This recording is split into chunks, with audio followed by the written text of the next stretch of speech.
Hello and welcome to another episode of Connection Alchemy. I'm your host, Emma Buggy, and today's episode is about exploring how we can go deeper into connection through facing conflict. So rather than running away from conflict or going into conflict in an unhealthy way, how can we actually have a deeper relationship by looking at what's getting in the way of us doing that through conflict? And Andy is going to lead us through today's podcast episode. So I'm handing over to you. Thanks, Emma. So last time we did an episode on how to befriend your inner critic, and Emma was kind of interviewing me about how I'd gone from being a climate change activist, wanting to save the whole world, to discovering mindfulness, and how mindfulness has helped me to understand how much self-criticism was affecting me in my life, and gave me some tools to let go of that, to befriend my inner critic, to deal with it more skillfully. And we shared some tools that we're also going to be sharing on our 2-day workshop. Yes. Which is coming up soon, 3rd and 4th of February, which is... now it's a test. Do you remember the name?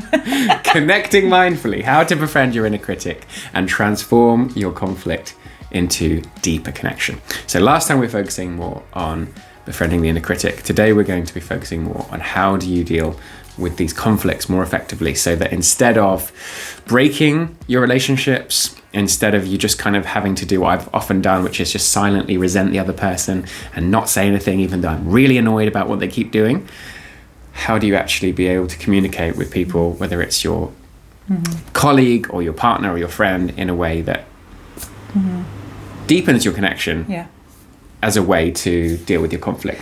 And I think today, I guess the part of that, because that's a multifaceted thing, how to deal with conflict. But I think today we were going to focus mostly on when somebody speaks to you in a manner that you really don't like, perhaps your partner or a friend or even your work colleague gives you feedback, or they say something about their experience with you, or they blame you in a way that you're like, that's not okay. How can we, rather than just switching the blame back towards them or running away and hating them, as you said, how can we actually turn that into a golden opportunity for connection? Because there's something magical behind every crappy expression that human beings sometimes blurt out, because we're not very skilled sometimes at communicating, are we? Well, most of us haven't been given any kind of guidance or training and haven't had very good role models. Exactly. So this is what we're trying to offer, some tools and some guidance and support in how do you learn better skills when it comes to communication, specifically how you receive feedback, critical feedback.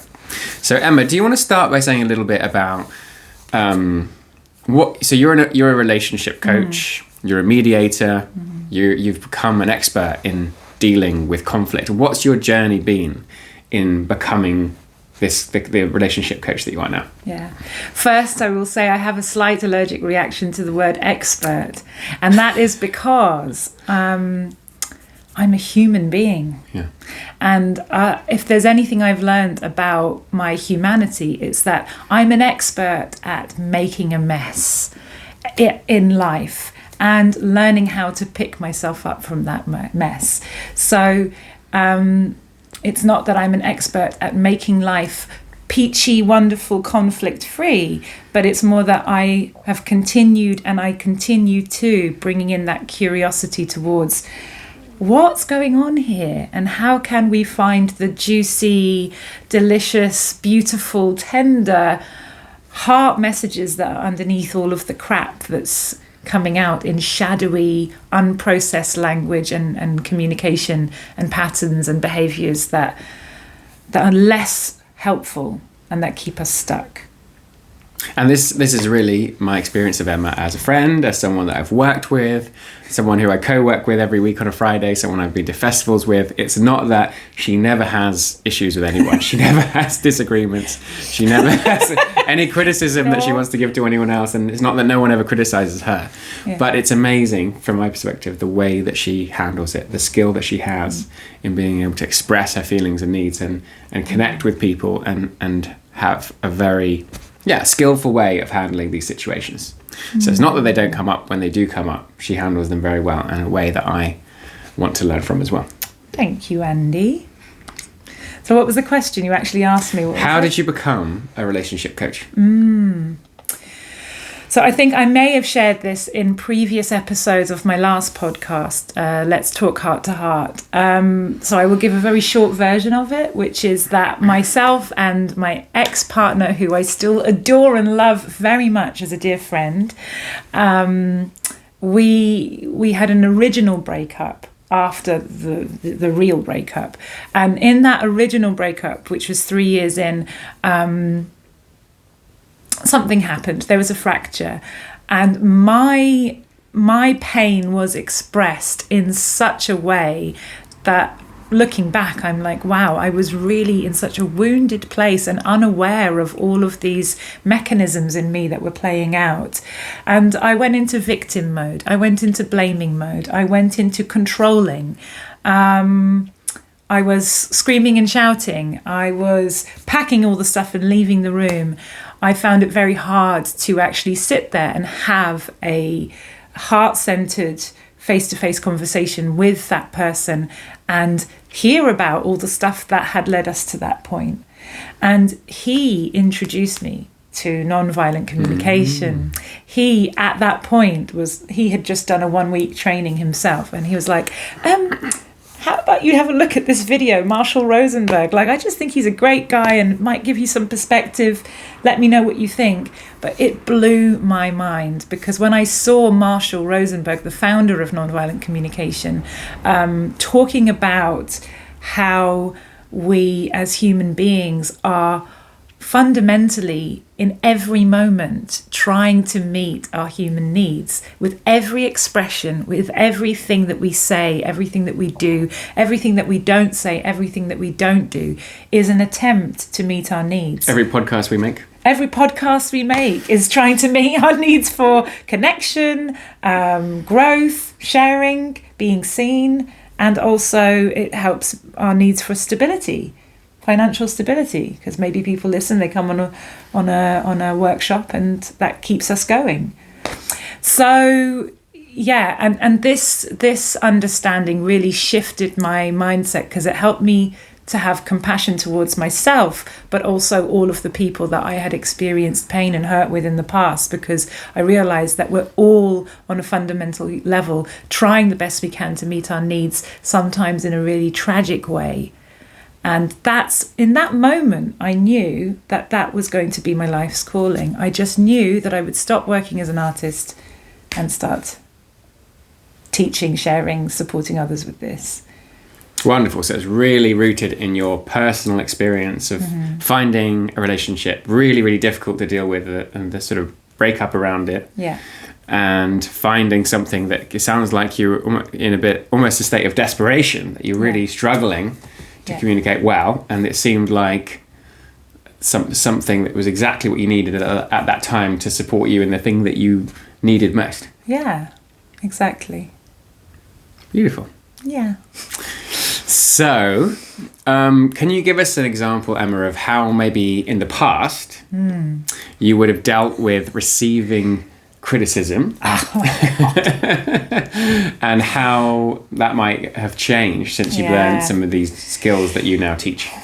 Well, it's interesting, Andy, because Andy asked me this question just before the podcast, just so that I wouldn't be sitting there thinking for ages. And I realized that my perception is that my mind has deleted or hidden many of the moments of the past where I've received criticism.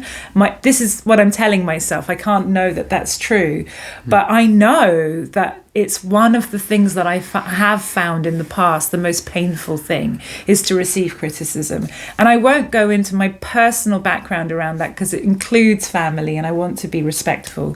But it was a very painful part of my childhood. And as an adult, I now, as I had a few minutes to think about it, can remember quite a few experiences where my initial reaction would be to take it really personally and have this inner story, which is similar to what we spoke about last week with the inner critic, where I would go, there's something wrong with me. I should change, I'm terrible, I'm doomed, you know, like there's literally something fundamentally wrong with me and I can't change anything about it. So it was like this blame pool of doom. That's one option. And another option would be that I would go into self-defense. So I don't know if it helps if I give a story of one example. Sure, yeah. Yeah, there's quite a few. Okay, this is one where actually it leads on from the story of the breakup. So I received criticism or feedback that I was being controlling in my response and in my behaviour. And the first thing, my first reaction was to defend myself and say, no, I'm not. And how dare you? And to push the ball back to the other person and make it about them. To sort of basically say that that's what they're doing. And it's painful for me to say that now, because I really see that that part of me was afraid to look inwards and say, maybe I am doing something that's not giving the other person space. And maybe I'm doing it out of self-protection. And maybe that's okay if I recognize that. Doesn't mean that there's something wrong with me or I'm a bad person, but there's these parts of me that are suffering and are acting out in trying to keep me safe. So yeah, my reaction was in the past self-defense or self-criticism. Which is so common, right? I can think of so many times where I or someone I've been trying to give constructive feedback to has reacted with this sort of defensiveness of that's not true, or you did this, the other thing, that's bad as well. And as the person trying to give the feedback, it's a sense of like, you're just not listening, you're not willing to hear what I'm saying, and that's immensely frustrating. And as the person who is being given the feedback or the criticism, it means that you're not willing, it's too uncomfortable to actually take it on board and do anything constructive with it. And to actually, it shows that I'm willing to care for our relationship when I'm willing to receive feedback. And there's a few layers to that which we can look at. But the first thing I just want to weave in as an awareness that I imagine has already touched some of the listeners. Maybe when you heard that person told me I was being controlling, some of you might have gone, well, that's not a very nice way to say that. There's also something wrong with them. So just to bring in these two awarenesses that, yes, we have all been educated to speak in a way that doesn't bring a lot of clarity, self-awareness, compassion. And if we wait an entire lifetime for everyone else to catch up and speak at a level of compassion and kindness that we would like to be spoken to, then we're going to be disappointed. And also, we're going to isolate ourselves from most of the society. That doesn't mean that we can't encourage that change in the world and ask for it. But if we expect it, then very likely what I'm going to do is keep myself in the role of the victim. I'm the victim of your harsh words and your bad behaviour. And so the only thing I can do is move away or put the judgment on you. When actually I can do something about how I receive those words, how I take in that information, and what I do with it. And there's a few things we can do about that, but maybe we'll come back to that in a bit. Okay, so you... in this particular instance, you got that feedback, you're being controlling, you got all defensive about it. And then did anything constructive come out of that? Did it? Yes, it definitely did. It was a life-changing moment. I believe actually after that was the moment that we spoke about nonviolent communication, and he showed me the video, and then that was the ball started rolling very quickly downhill, but it feels like uphill because it was great. It's like we use downhill as a bad metaphor, but the ball started rolling very quickly from that moment onwards. So there was something that opened in me that was like going, oh, actually maybe I am, after the initial defensiveness and blaming him backwards. So yeah, being open to the learning that comes from listening to other people's criticism, whether it's said nicely or not, is where relationships can change. Even if the relationship with that person ends and doesn't continue, it gives me crucial, vital information about the relationship with myself or how I show up in other relationships. Okay, so if you were to get that feedback now, so I imagine getting that feedback and your mind kind of goes into a bit of a spin. Am I a bad person? Self-attack, attack with the other person. How would you, if you were to get some similar kind of criticism now, if I said, Emma, I feel like the way that we're doing these podcasts, you're just controlling me all the time. I can't take it. It's so frustrating. Stop it. How would you try and take that on in a different way than you did back then? Well, I can just say my natural response right now is like, oh, I do recognize a part of me from the past that may have tried to control things sometimes, and maybe there is some truth in that. So there's a part of me that's wanting to check if that truth is happening in this moment so that I can learn and see what is it that I'm protecting that makes it hard for me to let go. So there's one part of me that's like, am I open to receiving your perspective as a reflection of something that I might be doing so that I can learn from that and see what really, really sits with me as true versus what sits with me as it could be also a part of the experience that we're co-creating. Because really what I believe is that in relationship we co-create everything. So there's a part of me that is trying to control Andy. Yes, perhaps that's true, but equally there's a part of Andy that's allowing himself to be controlled by Emma. So we co-create that. So this is an awareness that I like to bring into any moment when there's a dynamic. And just to bring in something on the side here is that, like, this is not true of every situation. Of course, there are people that will be in such a pain-stricken space that their imagination story based on their painful experiences are so out of proportion with reality that they will create you're doing this to me, which is completely out of sync with truth. So there's really this slowing down into self-awareness that I need to do when someone's giving me feedback. And the first thing I do is breathe. No reaction is going to be supportive before I've taken a breath. Breathe.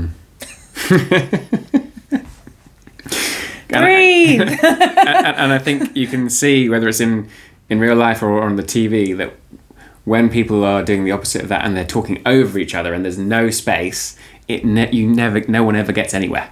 Yeah. It's to me, it's actually quite boring to watch because I can just tell no one's listening to anyone. Frustrating. It's so frustrating. There's going to be no progress made. There's going to be no understanding that happens here. Yeah, and then the conversation just ends up going like a little bit in this direction and then a little bit over there and then a little bit over there and then, oh yeah, what was that we were talking about again? And then it goes there and you kind of get lost. And yes, there's all of these different elements that might be interesting, but it's hard to find that kind of presence where you actually get to the depth of what's really trying to be said.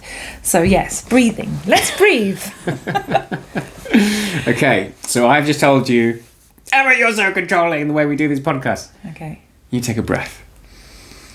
And I actually really feel the need to breathe right now, so I'm going to do that.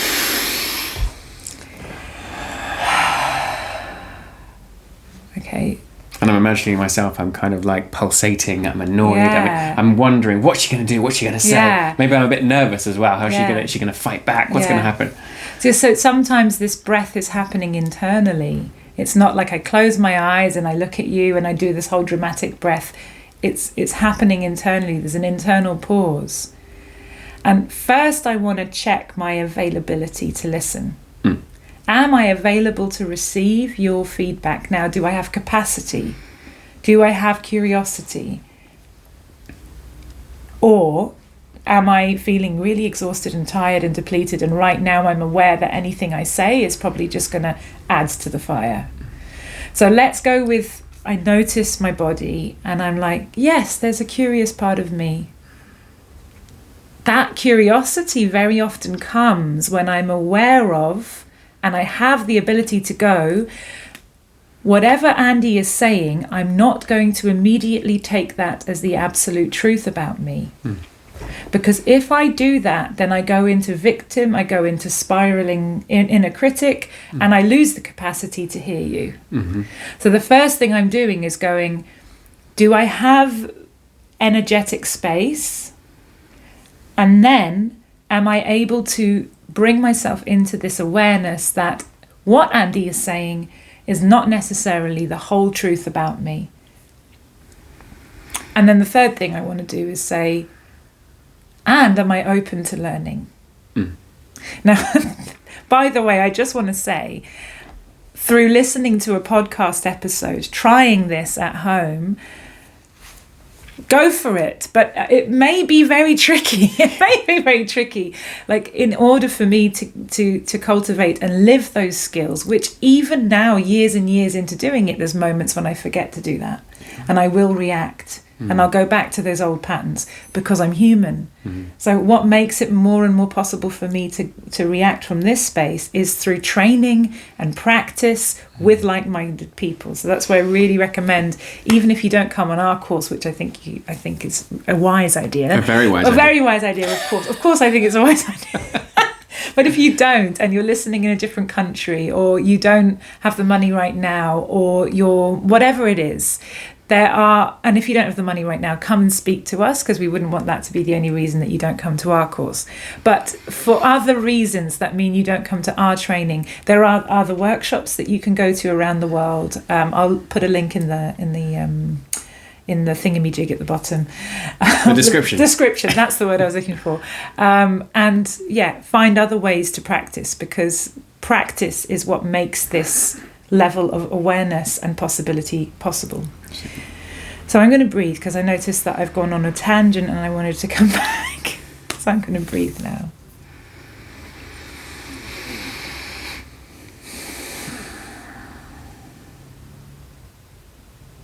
Yeah, Andy, can you ask me a question to help me come back onto track? Sure. Where's your curiosity? Because I know I didn't complete the cycle yet.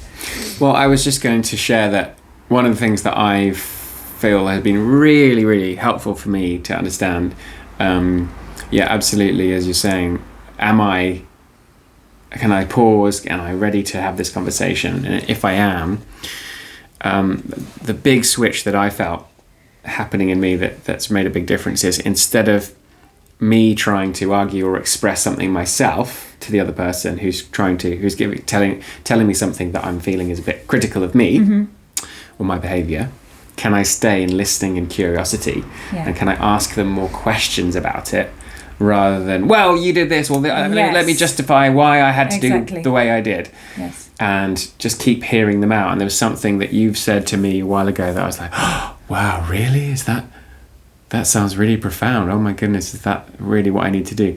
You said when someone's upset with you, you need to keep listening and listening and listening until they're begging you to hear what you want to say, what your perspective is. Yes. Which is totally the opposite of when you're just talking over somebody. They're begging you said. I was like, how? Yeah. Really? Does that actually happen? I'm really afraid that our listeners hearing this right now, because I shared that with you, Andy, from a perspective of having done a lot of training already. So to get to that place, I think well, who knows? It depends on every human being. But for me, to get to that place, I needed to practice some other skills first. So certainly not expecting anyone who's listening or watching this to get to that place where it's like, I can just hold myself with compassion and hold the part of me that wants to be expressed, because I'm really receiving the other person first and I'm giving them space first, because they're the ones that that is hurting right now. And the intelligence in that is like, if someone else is hurting more or is currently coming with a story of pain about me or towards me, they're less likely to have space and capacity to hear me. So I can try and bring some of my voice, but they're probably not going to hear me. But I want to bring it back to way before that, because that's true. But this is almost like we're now talking about the level of conflict resolution that's repairing deep damage, and when somebody's coming really angry with you. Whereas what I'd like to talk about is more someone comes with a niggle or a bit of an ouchy criticism that you don't like. Not one that you're going to break up and you don't like each other or you need to have a whole repair conversation about, but they say something and it leaves a sour taste in your mouth. So yes, first of all, I want to have these 3 states of awareness in me. Am I able to receive and hear them right now? Am I able to understand that it's not the whole truth about me, what they're saying, that there's other truths about me at the same time? And am I open to learning about where there might be something that I've done that has an impact on the other person? And the 4th thing that I want to bring in, which I haven't mentioned yet, is also that whatever someone is sharing with me, like we said, it's a dynamic, but there's also, it's a mirror or it's a expression of something that is alive and happening in them, right? It's coming from their internal experience, their world, their perspective, their whole life story, their layers of what's the word I'm looking for? Conditioning from society, from culture, from every single part of their life, their family, how they've grown up, is going to taint and colour and change the way that they see you, and also the way that you are in relationship together. Because their whole past system, cultural experience in the world is meeting yours. And when we meet each other from these 2 beings that have been influenced by an entire lifetime of living in a society, we're going to project our shit onto each other. So if someone is coming to me with a complaint, I want to stay equally open to learning about my own shadows and my own stuff that I'm not realizing, and equally open to listening to what's going on in them. And that's what gives me the capacity to listen, when I'm able to tap into that curiosity and hear the vulnerability behind the painful message of you're too controlling. But it's equal. It's like, what can I learn about me possibly being controlling, or a truth behind that judgment? What's the truth about me, or a need that's being expressed that I can learn from? And also, what's going on for the other person? So this is the beautiful, dynamic, delicious world of relational intelligence. And in relationships, when I've been communicating well and we've been communicating well, oh my God, it's like that well done towards ourselves for like really, really being with the painful stuff and the vulnerability, when it is owned with awareness and clarity, and there's an ability to have self-compassion and compassion for the other person. Makes it, for me, it's also something about helping me feel safe. Well, that's why it's and trusting of the other person. And that I really believe what they're saying is true, and if there's something that I've done that's upset them, they would actually tell me. Exactly. It creates a whole container where we can trust each other so much more, and it's safe to be messy humans together. Because it's a safe environment to be messy humans together, rather than an environment where that doesn't feel safe to bring our humanity. Yeah, absolutely. And our shadowy parts. Yeah. Okay, so should we come back to the example? Yes. So if you've checked in and you think, okay, I've got the capacity and I'm not going to define myself by this, and I'm curious, criticism, and I'm curious, and you've taken your breath. Yeah, and I'm open to hearing their experience. Yeah. You're opening to hearing, in this example, my experience. Yeah. And what are you going to do now? now I would say probably, can you ask me, because then it would feel more real than me just hypothesizing. So if I say again my criticism, I just feel like, Emma, for goodness sake, the way that we do these podcasts is so controlling. Everything's got to be your way, and I'm fed up. It's just really frustrating. Yeah. Thank you for sharing that with me, Andy. And I want to check if I really understood like how it is for you. Is it kind of like I'm just coming in with all the ideas and how we're going to do it and setting up the space and everything, and I don't leave any space for you to express how you want to do it, and I don't show you any curiosity that I care about your perspective, your thoughts, your intuition, your creativity, your ability. I'm not showing that curiosity towards you. Yeah, it's like you don't really value what I'm bringing to the table. Yeah. You think it's like your ideas are going to be the best ideas, your approach, your way of doing things. Yeah. So I notice in me that I have a sense of like initially almost tensing, imagining what you might do next, and as soon as you say thank you and you show curiosity, I have a sense of softening. You're speaking as Andy, who's reflecting on the thing now. Yeah. So when I'm honouring that you've done the vulnerable thing of sharing the feedback with me, and then I'm reflecting back to you what I imagine your experience might be like, there's a softening in you. Can we go back into the role play? Because I feel like there's naturally another layer there that's curious. Sure. So I wonder if, Andy, it's like, it's frustrating and annoying that you're not experiencing me asking you or checking in or slowing down, and I'm just kind of assuming that I'm in charge and, basically doing the whole thing on my own. And that in doing that, like, you're not experiencing being valued by me. No. And it's like you're not. It's like I don't trust you, or I don't see you, or I don't. It's more like you don't see me, and you don't value my ideas and creativity, and my self-expression doesn't get to come out, which I think would actually make them better podcasts than if it's just one person's ideas. Yeah, so it's like you really trust in the kind of like variety of voices and experiences, and how if we co-create something, it would be richer for the audience. And it's frustrating that you're not getting to bring your wisdom, your experience, your voice. Exactly. Yeah. And surely isn't that what you want? You want to make the best possible podcast. Absolutely. Yeah. Of course I do. And now, actually, Andy, this is really Emma, like, not in the role play, in real. I want to ask, like, is there any part, even if it's like 5% of that's true? And not just because we chose it as a role play because of the controlling from the past. I'm now realizing that Emma in this moment is like, well, yeah, I do have a tendency sometimes to go into control mode. So I really want to know, like, is there any even 5% truth to that? Well, I notice my people pleaser self that wants to immediately reassure you and go, no, it's 0%, don't worry. Yeah. But before I say anything, I just want to reflect and think, is that really true, that I don't feel like that at all? Yeah, even if it's a small amount, even if it's not fully. Yeah.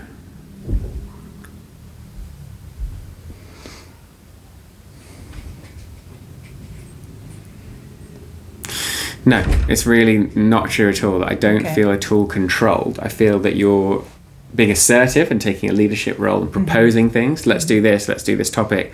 Let's meet up. You're being proactive, but I don't feel like you're controlling me, because you're including my ideas, you're including what I want, what I think. You're changing things when I make suggestions. It's definitely not my way or the highway.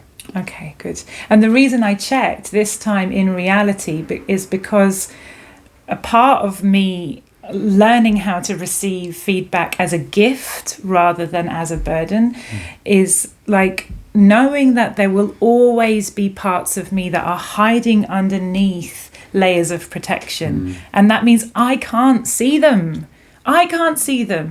So it's such a gift when a friend is willing to be with me in the vulnerable place of saying, maybe Emma, sometimes you do that. So I want to check, because I know it has been something that I did in the past, and that I definitely have moments of doing still now. You know, especially with people I feel very close to and connected with. That's when the old shadowy stuff comes back to the surface, because it feels comfortable there. It's like testing the waters, you know. So, but I'm happy to hear, and I hope that if I do ever step into that territory where you don't experience autonomy, freedom, space to express yourself, or if you want even more than that, even if you're not feeling controlled, but you'd like more of that experience, that you would just let me know, because I'd be a hell yes for that. And that's something that I really notice and appreciate about you, Emma, that I find a bit almost shocking. How much you invite criticism or people to say they're upset or annoyed with you, because I'm like, part of me is like, why would you want people to say that? You want to know why? but part of me gets it. Part of me is like, oh yeah, that is a good thing. But there's a sort of felt sense of like, but that would be uncomfortable, that would be scary, why would I invite more of that? And why would you? I can say why I would, but why would you? Why would I? Because on a sort of like logical level, or when I'm feeling, if I'm being rational about it, I'm like, yeah, of course, I'd much rather know. And if someone is annoyed with me or upset with me about something, and I hate the idea of someone holding something against me with resentment or feeling upset with me about something that I could apologize for, I could explain, I could make amends for, and actually something that I do worry about from time to time with different friends, like, oh, are they upset with me about something? Are they annoyed with me? Because I'm not fully trusting that they would tell me. Yeah. Because they might feel it's not safe or it's uncomfortable. not safe, it's uncomfortable, it's awkward, so let's just kind of do the British thing and... Oh yes, it's all fun. It's lovely, let's have a cup of tea. Everything's lovely. Everything's lovely, it's all fine. Fucking hate you. What a bitch. Yeah. What about you? How would you explain why you would invite people to tell you when they're upset with you?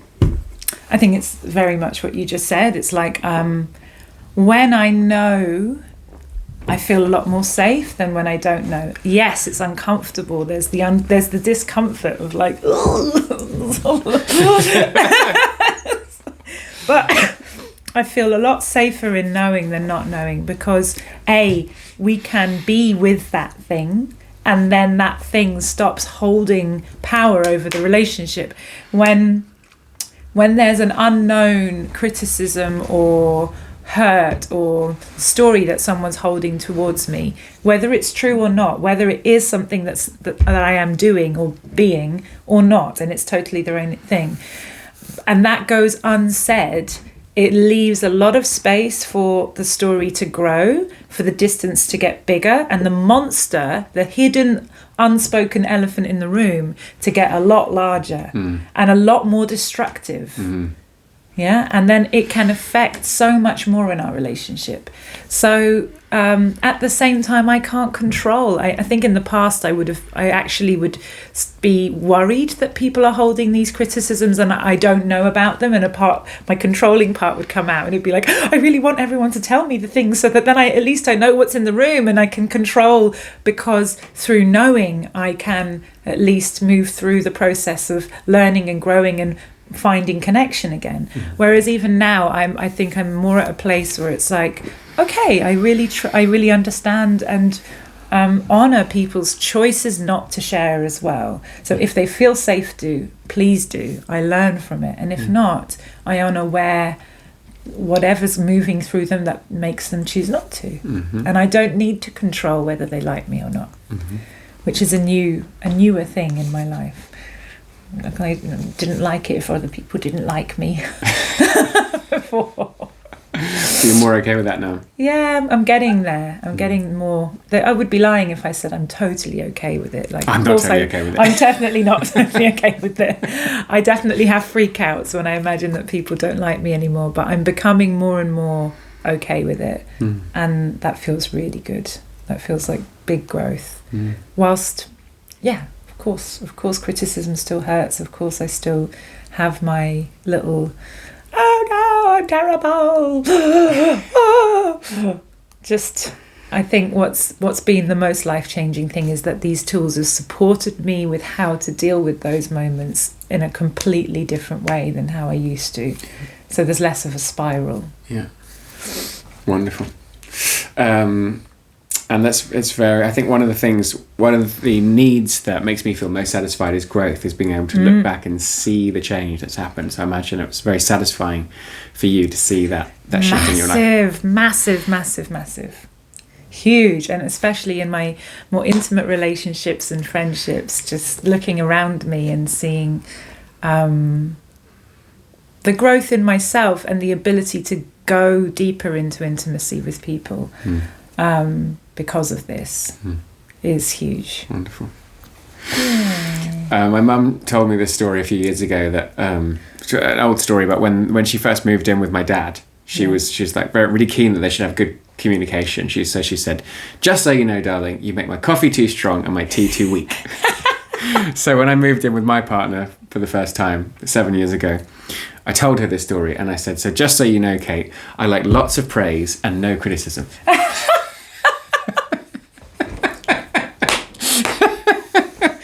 Brilliant. And it was tongue-in-cheek, because I knew A, that's impossible, and B, that's not a recipe for a successful relationship. And she laughed and she said, obviously I'm not going to be willing to do that. In fact, I love that you tried it. I tried. You gave it a go. I tried. But I think what that represents in me is there is a part of me that wants to just be adored and told I'm wonderful all the time. Yeah. And is terrified that anyone would be upset or annoyed or criticise me, because it could be really painful. But actually, I don't know if it's a deeper part or a greater part that really values anyone, particularly Kate, because she's my partner, and she is being really honest about, this upsets me, this irritates me, why are you doing that? And she's so honest, and it can be uncomfortable when she is, but I'd a million times prefer that she was than she only would tell me good things and not be honest. Yeah, because then it would be hard to trust her in a way. Yeah. And you'd feel a little bit kind of like you don't know what level you're walking on, or what, like, am I walking on eggshells? Is this safe? Is this... it's like hard to know how to be when you're not trusting that the honesty is there. Yeah, exactly. Yeah. So... And I wonder if there was one thing you just said there about the part of you that wants to be loved and adored and seen how great you are and everything. And I wonder if it's kind of like, there's that part of us innately that wants to be seen for our good intentions. We want to be seen for our humanity, don't we? And that's why we push back with self-defense and pushing the blame back to the other person, because it's like the human underneath that has made the choices that maybe we regret or that have caused an impact of pain to another person wants to be seen for the fact that what they were doing was they were trying the absolute best that they could in that moment to meet their needs. And that comes from a truly beautiful place. It just sometimes comes out really crooked and weird and very painful and destructive and hurtful to other people. Yeah. So it's that part of you. I wonder if it's that part of you. It's like, I want to be seen for the intentions in all moments. Yeah, absolutely. Yeah, and I think that's one of the painful things about receiving criticism is that exactly that. Not, you don't see that I was trying to do the right thing, or I didn't mean to upset you. So can I see myself? This is the question. Can I see myself for my beautiful intentions? If you're not able to see me in that right now, when you're giving me this criticism or feedback or sharing your experience, the impact of my behaviour on you, am I able to look within and say, I see myself beautifully, I see my intentions, I see who I was trying, what I was trying to do, maybe not so skillfully, but as a beautiful human being, I'm connected to the heart behind what I did. And that's not it's not an easy thing to do, which is why I really recommend coming on our workshop. I'm going to stop saying that. But I just think it's going to be so great, because I love just the inner critic is so embedded. And therefore the inner critic is a reflection, the outer critic is a reflection of the inner critic, and vice versa. So it's very often that those of us that speak to ourselves in a certain language will either think or speak outwardly towards others with that same kind of language without even being aware of it very often. Yeah. Without even having the awareness that we're doing that, because it's hidden from us. Yeah. Our protective mechanisms, we hide them from ourselves because they're there to protect us from pain. Yeah. There was a time in the summer where something happened between me and somebody else, I won't say who it is, that I was really, it dropped me right into a shame hole. And I was actually on one of Emma's courses at the time, and it was so helpful to be able to bring that into the group and into the exercises. And it was exactly that process that you were describing about, can I connect with my beautiful needs in what I was trying to do that they found very upsetting and that really they were criticizing me for. And I wonder if you could say a bit more about how that can be effective when you get the criticism and you feel, oh my goodness, my reaction was, I'm a bad person, I'm a terrible person, and that's why they're so upset with me. And how do you reconnect with like the sense of, how do you escape from that shame hole using... So maybe if we stick with the same example just for flow and continuity and ease. So with you saying to me I'm being controlling about the podcast, or my ex-partner saying that I was being controlling.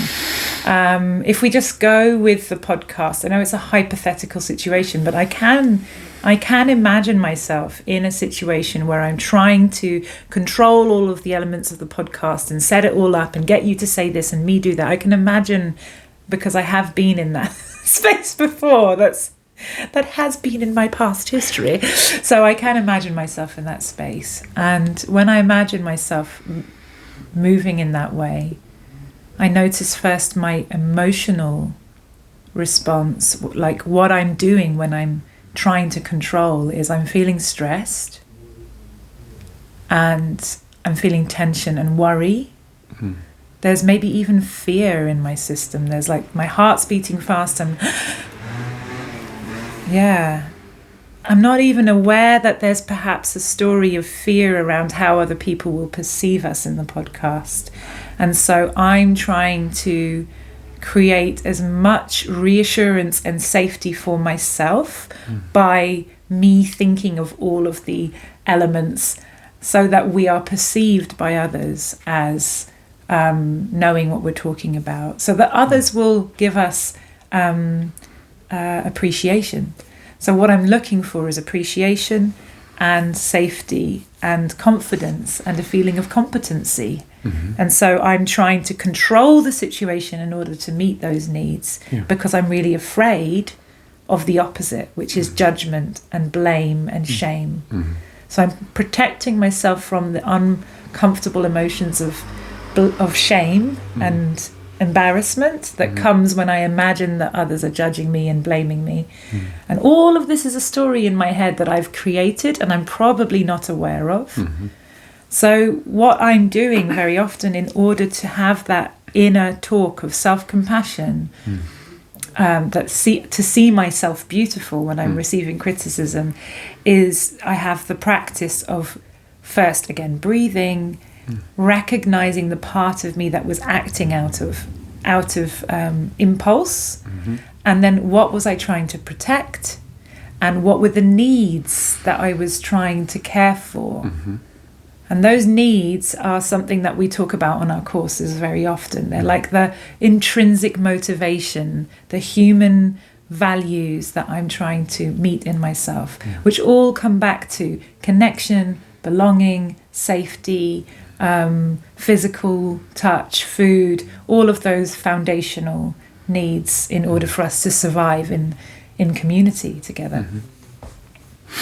Right, so it's about taking a moment to turn this criticism of you're being controlling to, hang on, what are the needs that I'm trying to meet through doing this, what I'm being accused of doing, and recognizing the beauty and the gold in those needs.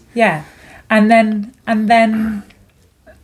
quite often the strategy of trying to control kind of becomes less intensified because I'm connected to the needs and I'm connected to the vulnerability. And it's really not about the podcast. You know, my reaction in controlling in that moment is not about the podcast. It's about something deeper within me that is afraid of judgment and criticism and being seen with disgust by other people, which for me is a very familiar fear and pattern that goes back to childhood. I know it very well. And because I have that awareness now, and I know that childhood pattern, that fear of being seen with disgust or criticism, now I can see it showing itself in some of my behaviors in protecting myself. So really, just to bring it down to simplicity, if you were listening to this podcast and you're like, how do I do that first step of self-compassion? The first thing I would do is just breathe and ask myself, what was I feeling at that moment? And what needs of mine was I trying to protect or advocate for? And we can put a feelings and needs list in the description box so that you can practice that as a reflective exercise, because doing it in the moment, in conflict, very often comes with practice. Yeah, that's advanced. Yeah, so I really, really recommend practicing with reflecting on past experiences through journaling, through talking with friends, and then it gets easier to do it in reality once you've had that practice. But probably the best place that you could practice. Stop. Well, is this a good point to wrap up and I think so. And just finish with, with saying that these are all things that are quite challenging to just hear someone talking about it and then do. The best way is to really do it experientially, is do exercises with a teacher. Or with if I really want to, because I'm worried that people will listen to this and think that the only way you can learn this is if you go on our course, which of course we have an agenda. We would love for you to come on that. But beyond that, there are many, many ways that you can practice. So if you are in an environment where you can't come to a community practice, then you can practice in your home through journaling. You can join practice groups online. You can find out about other people that are teaching this locally that you can learn from. You can watch videos of Marshall Rosenberg or myself and other trainers going through some of these foundational practices that will support you to begin to find that awareness and slowing down and curiosity and compassion towards yourself and to the other person. So there are many, many, many different ways. I will link as many as I can without overloading you in the chat. And if you are in London or nearby and you would like to come to our actual workshop, please do. It's on the 3rd and 4th of February. We'd love to see you there. And if you have any other questions for us or anything else you'd like to comment that you've heard in this podcast and you're left with a curiosity, maybe you have a question about how to deal with certain things in your relationships that you'd like to ask us, please send us a message, because we would love to respond to specific things that are real in your life, not just what we imagine you'd like to know about. Growth is something that I love, and I know that you do too, and that's why I'm very excited, Andy, for us to be doing these podcasts together. Yeah, and I think they're going to get better and better the more we do. Yes, I think so too.